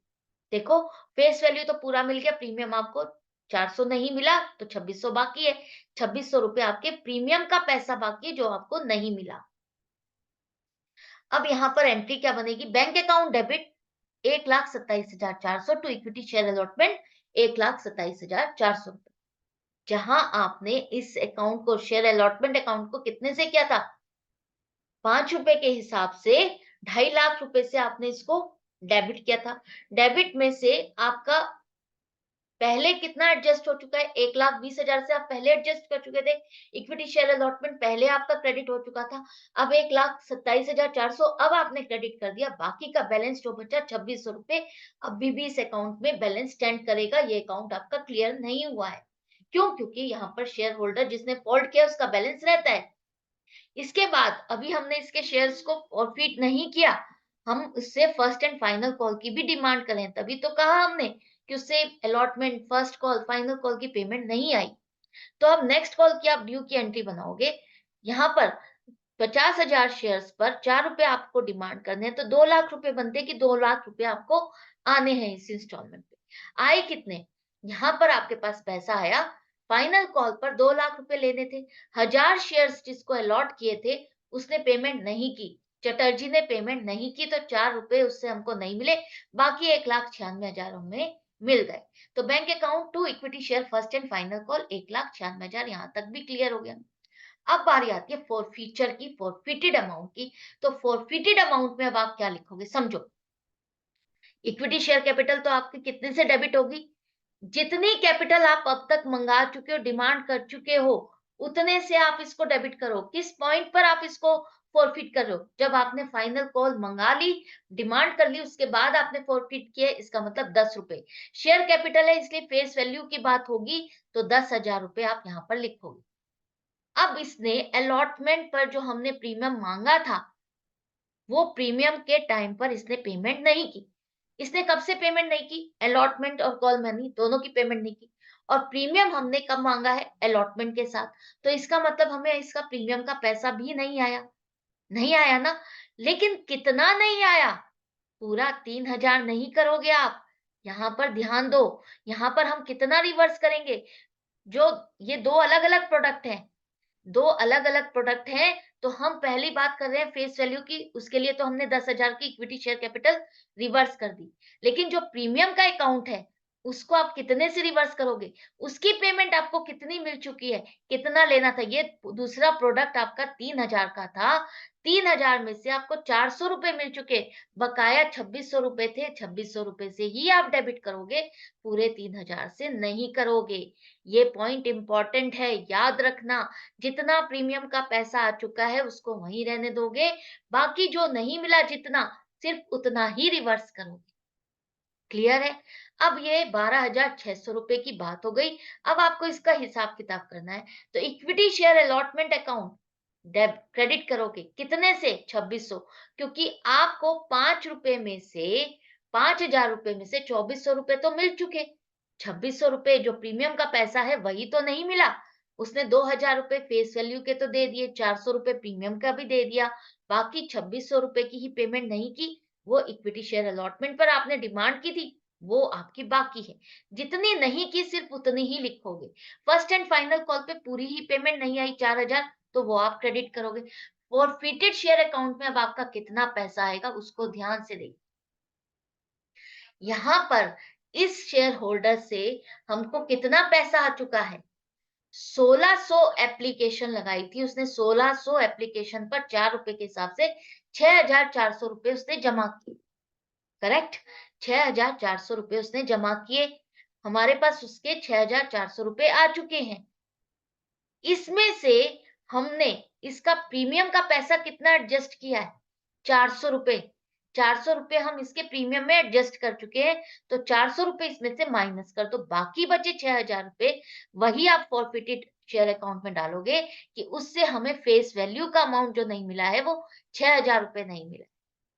आई होप आपको अच्छे से समझ में आ गया, क्योंकि हम फॉरफिटेड शेयर अकाउंट में फेस वैल्यू से रिलेटेड अमाउंट डालेंगे, प्रीमियम से रिलेटेड पैसा नहीं डालेंगे। तो आपको देखना है, जो शेयर होल्डर है जिसका पैसा आप फॉरफिट कर रहे हो, उससे पैसा कितना आया। उसने 1600 एप्लीकेशन लगाई, 1600 के ऊपर 4 रुपए दिए उसने, 6400 रुपए। 6400 रुपए में से हमने 400 रुपए इसके प्रीमियम में एडजस्ट कर लिए, एडजस्ट कर चुके ना। 3,000 रुपए लेने थे, 3,000 में से हम 400 रुपए माइनस कर चुके हैं, 2,600 रुपए को ही तो हम यहाँ पर रिवर्स कर रहे हैं। तो बाकी बचे हुए 6,000 को ही आप फॉरफिटेड शेयर अकाउंट में डालोगे। क्लियर? अब आ जाओ नेक्स्ट। अब वो कह रहा है, जितने शेयर्स हमने इसको फॉरफिट किए थे, इसके शेयर्स फॉरफिट किए थे, half of the forfeited shares were reissued as fully paid at a discount of 10%। अब यहाँ पर आधे शेयर्स हमने रीइश्यू कर दिए, तो हमने फॉरफिट कितने किए, 1,000 शेयर्स। 1,000 में से आधे शेयर्स रीइश्यू किए, मतलब 500 शेयर्स रीइश्यू किए। फुल्ली पेड, फुल्ली पेड का मतलब है फेस वैल्यू आपको देखनी है, 10 रुपए का शेयर है, हम उसको 10 रुपए वाले चीज रीइश्यू कर रहे हैं, 10 रुपए की चीज रीइश्यू कर रहे हैं, 10 रुपए वाला माल बेच रहे हैं 10% डिस्काउंट पे। तो कितना डिस्काउंट हो गया, 1 रुपए का डिस्काउंट हो गया ना, 10 रुपए पे 10% डिस्काउंट, 1 रुपया। तो मतलब कि हम 10 रुपए वाली चीज 9 रुपए में बेच रहे हैं। तो जो भी शेयर होल्डर खरीदेगा उसे 9 रुपए दे करके 10 रुपए की चीज खरीदनी है। तो बैंक अकाउंट में हमारे 4,500 रुपए आ गए। शेयर कैपिटल, हमारा प्रोडक्ट कितने का है, वो 5,000 का, हमने 5,000 की चीज को बेच दिया, 5,000 की चीज को बेच करके हमें पैसा मिला 4500 रुपए। नुकसान कितना हुआ, 500 रुपए का। 1 रुपए का नुकसान हो रहा है हर शेयर पर, 500 रुपए का नुकसान, जिसे हम किससे एडजस्ट करेंगे, जो हमारे को इन शेयर्स की फॉरफिटेड अमाउंट है उसके साथ एडजस्ट करेंगे, पहले वाले शेयर होल्डर के पैसे के साथ इसको एडजस्ट करोगे। तो आप 500 रुपए फॉरफिटेड शेयर अकाउंट में डेबिट करो। तो ये 5,000 आपके हो गए, रीइश्यू की एंट्री हो गई। अब यहाँ पर ये जो एंट्री करने के बाद जो एंड की एंट्री है ना, कई बार आप वो भूल जाते हो करनी। करते हो तो रॉन्ग कर देते हो, और नहीं, कई बार भूल भी जाते हो। तो आपको क्या करनी है, एंट्री समझो। जितने शेयर्स आप रीइश्यू कर रहे हो ना, उससे रिलेटेड अमाउंट ही आप कैपिटल रिजर्व में डालोगे। तो 500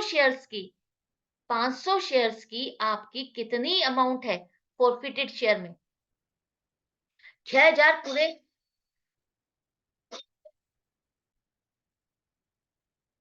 तो अब आपके 6,000 रुपए जो फॉरफिट किए आपने, वो पूरे 1,000 शेयर्स पर है।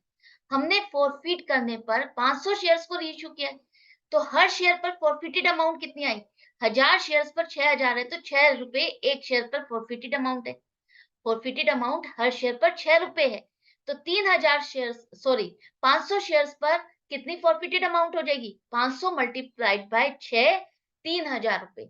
तो 3,000 रुपए में से 500 रुपए का आपका रेशियो करने पर नुकसान हुआ, वो एडजस्ट करोगे। आपको 500 शेयर्स का जो हिसाब किताब करना है, 500 शेयर्स पर पहले वाले शेयर होल्डर पर 3,000 रुपए आए हुए, वो इनकम थी। अब इसको रीइश्यू करने पर जो नुकसान हुआ, वो 500 रुपए आप यहाँ से माइनस कर दो, तो बाकी बचा 2,500 रुपए। वो फाइनल इनकम आपकी हो गई 500 शेयर्स की, जिसे आप कैपिटल रिजर्व अकाउंट में ट्रांसफर कर दो। तो gain on 500 shares transfer to capital reserve account. तो ये थे क्वेश्चन, ये था टॉपिक। आई होप आपके लिए सुपर इजी हो गया होगा, डाउट्स कंफ्यूजन सब खत्म हो गई होगी। मिलती हूँ नेक्स्ट वीडियो में नेक्स्ट क्वेश्चन के साथ, नेक्स्ट टॉपिक के साथ, ताकि आपके एग्जाम में इजी हो जाए, आपके लिए सिंपल हो जाए, कंफ्यूजन खत्म, 100% marks full confirm. Good bye and take care and all the best.